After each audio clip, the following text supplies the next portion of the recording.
हरिओम, ओम आनंद ma'am, Om Shanti ma'am, ओम ज्ञान ma'am. आप सभी दर्शकों का हमारे चैनल पर स्वागत है। आज हम लोग बीएड सेकंड सेमेस्टर के अंतर्गत व्याख्यान विधि के स्वरूप के विषय में अध्ययन करेंगे। सामान्यतः जो हम लोग व्याख्यान समझते हैं वो तो मात्र उसका एक छोटा सा स्वरूप है, लेकिन व्याख्यान विधि के विभिन्न स्वरूप होते हैं।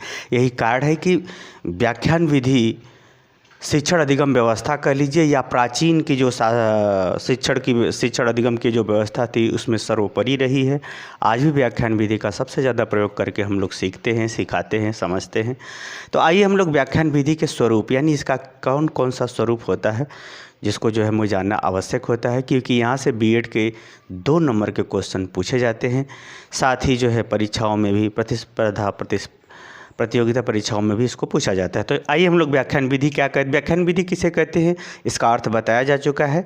जिसमें अध्यापक जो है सुनियोजित ढंग से किसी विषय पर अपने विचार को, अपने व्यवहार को, अपनी भावना को, अपने कर्तव्य को, अपनी दिशा को, अपने ज्ञान को व्यक्त करता है, एक प्रकार से नियंत्रित होकर के उसे हम क्या कहते हैं, व्याख्यान विधि कहते हैं। फिर से समझिए, व्याख्यान विधि के अंतर्गत अध्यापक या शिक्षक जो भी है वह किसी विषय से संबंधित ज्ञान को, व्यवहार को, क्रिया को, उपयोगिता को, उससे संबंधित गतिविधियों को इत्यादि को बोल करके या न बोल करके जिस प्रकार हो सके उस तरह से क्या होता है, समझाने का प्रयास करता है। उससे हम क्या कहते हैं, व्याख्यान विधि कहते हैं। इसका अर्थ बताया जा चुका है। आज हम लोग इसके विभिन्न स्वरूप को देखेंगे, क्योंकि एक ही साथ अध्यापक कक्ष में कई स्वरूपों का प्रयोग करता रहता है और व्यवहार में भी अध्यापक उसका प्रयोग करता रहता है। आज हम उस व्याख्यान के विभिन्न स्वरूपों को देखेंगे।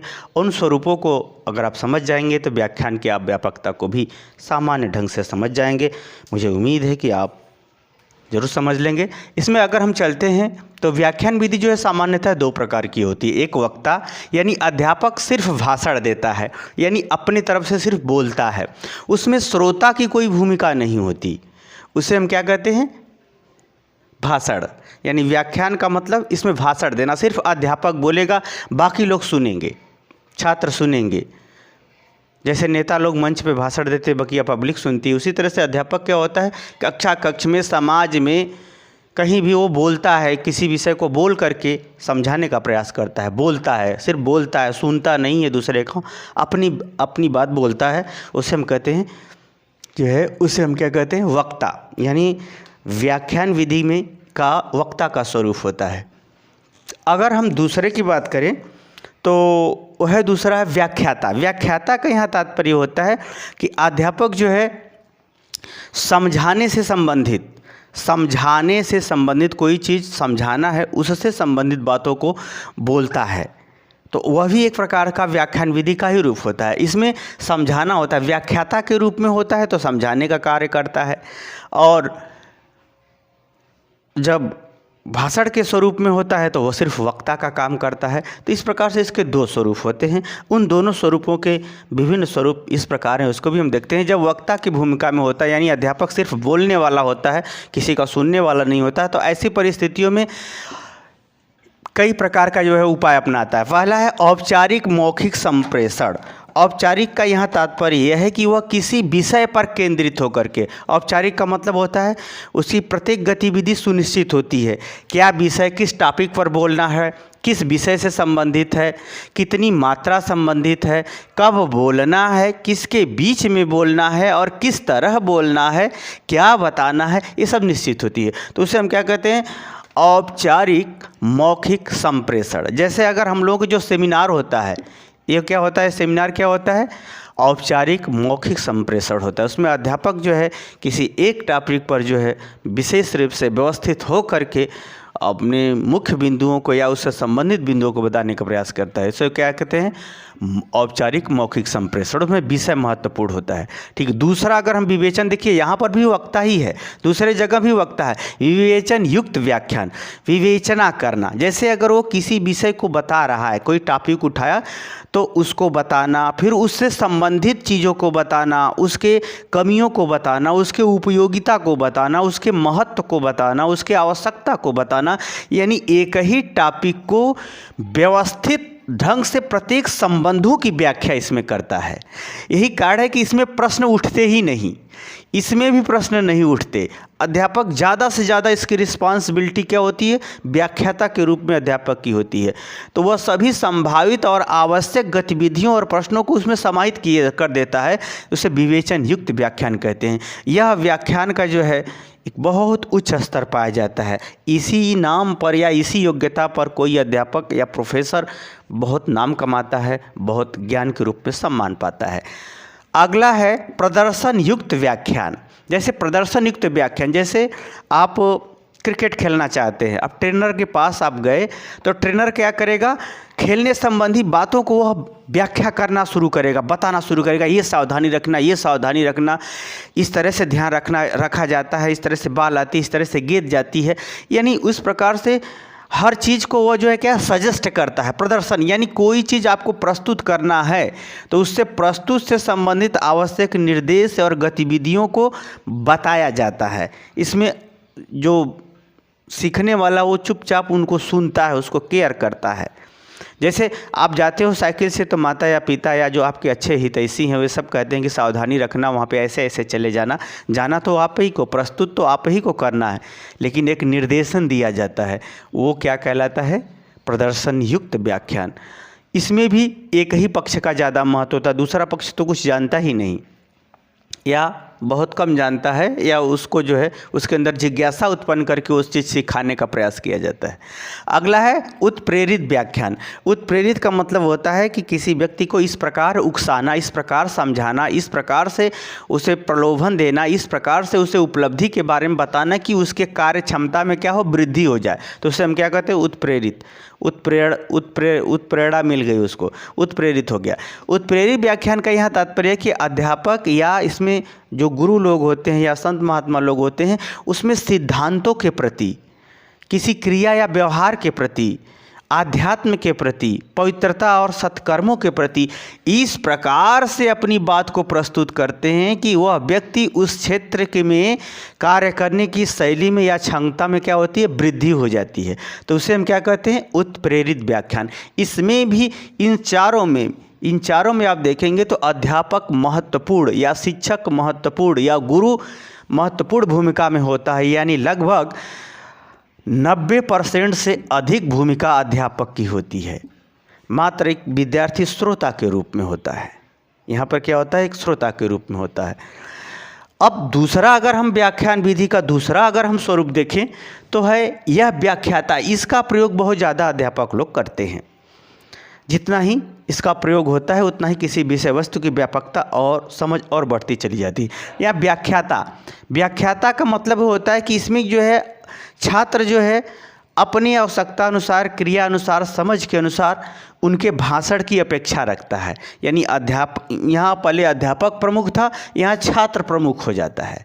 यहाँ छात्र प्रमुख अध्यापक या सीखने वाला प्रमुख होता है। जैसे प्रश्नोत्तर युक्त व्याख्यान, जैसे कोई छात्र अगर कुछ पूछता है तो उसके अनुसार वो भाषण देते हैं, उसको बताते हैं, समझाते हैं, तब तो उसको कहेंगे प्रश्नोत्तर युक्त व्याख्यान। जैसे बीच बीच में प्रश्न पूछना, पुराने प्रश्न पूछना, नए प्रश्न पूछना, या विषय से संबंधित प्रश्न पूछना, समस्या से संबंधित प्रश्न पूछना, आवश्यकता से संबंधित प्रश्न पूछना।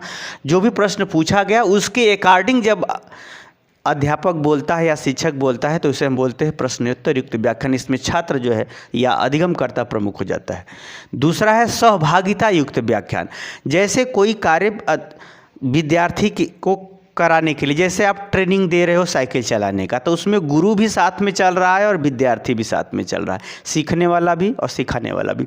कोई कार्य आप कर रहे हो, उस कार्य के दौरान आपको अगर प्रशिक्षण के दौरान आपको अगर कोई बात बताई जाती है, व्याख्या समझाई जाती है, कराई जाती है, तो उसे हम क्या कहते हैं, सहभागिता युक्त व्याख्यान। यानी किसी क्रिया के दौरान, जैसे हेलीकॉप्टर चलाना शुरुआत में, और साइकिल बाइक चलाना, और भी जैसे प्रयोगात्मक कार्य कोई है जो बहुत जटिल है, उसमें जो है अध्यापक क्या करता है, साथ में रहते हुए, जैसे चिकित्सा वाली व्यवस्था होती है, जो डॉक्टर MBBS लोग बनते हैं, तो उस समय क्या होता है, अध्यापक उनके सहभागिता के रूप में उनको प्रत्येक लक्षण से परिचित कराना, बताना, समझाना, उसके प्रभाव को देखना, लक्षणों के संयोग के अनुसार उसका स्वरूप निर्धारित करना। तो वो महत्वपूर्ण कार्य, जैसे ऑपरेशन है और जो होता है उसका कि पोस्टमार्टम इत्यादि में, ये तो सहभागिता युक्त, यानी उस कार्य के संग ही अध्यापक भी लगा रहेगा और उस विद्यार्थी को सिखाता रहेगा, बताता रहेगा, समझाता रहेगा, तो उसे सहभागिता युक्त व्याख्यान कहते हैं। अगला प्रयोगात्मक युक्त व्याख्यान।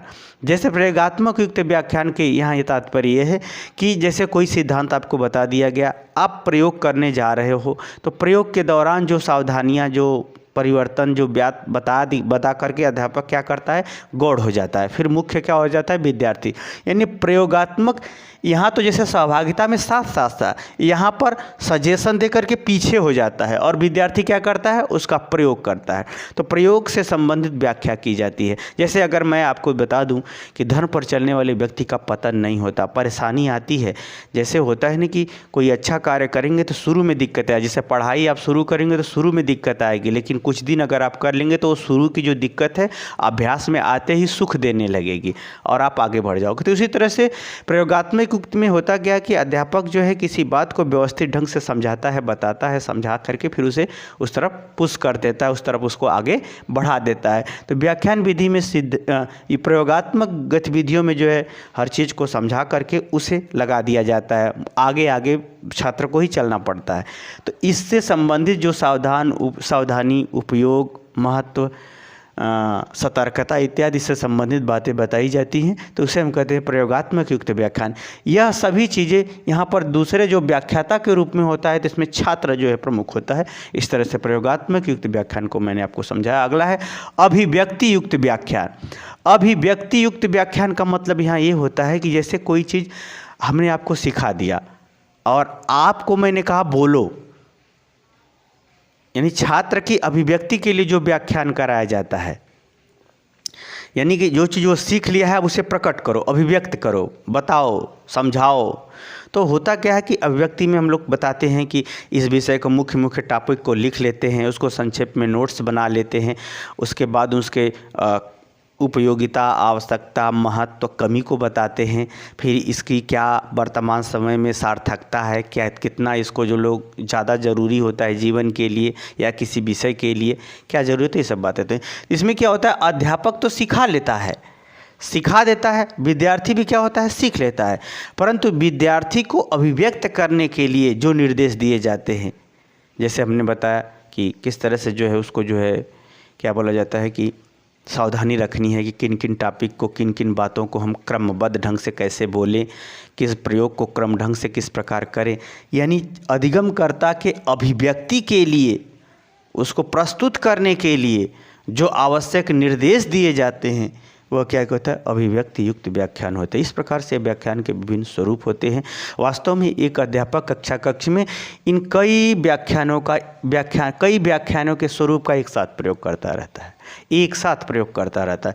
अभी जो है उत्प्रेरित, उकसाएगा तो फिर उत्प्रेरित करने लगा, किसी टॉपिक को पढ़ाया तो औपचारिक, किसी विद्यार्थी ने प्रश्न पूछा तो प्रश्नोत्तर व्याख्यान का प्रयोग करने लगा। अगर पाठ्यगामी क्रिया है तो प्रयोगात्मक कार्य भी आएंगे। सांस्कृतिक जैसे नाटक है, नौटंकी है, नाटक है, तो उसमें अभिव्यक्ति युक्त अध्यापक सजेस्ट करता रहता है कि नाटक पे इस तरह से हाव भाव होना चाहिए, इस तरह से बोलना होगा, तो ये अभिव्यक्ति युक्त व्याख्यान। इस प्रकार से वो कई चीज़ों को एक कक्षा कक्ष में कई व्याख्यान का प्रयोग करता है, व्यवहार में भी वो विद्यार्थियों को अधिगम कराने के लिए कई व्याख्यान का प्रयोग करता है। मुझे उम्मीद है कि व्याख्यान विधि के स्वरूप को आप अच्छी तरह समझ गए होंगे। समझ गए हैं तो कमेंट बॉक्स में ज़रूर बताइए।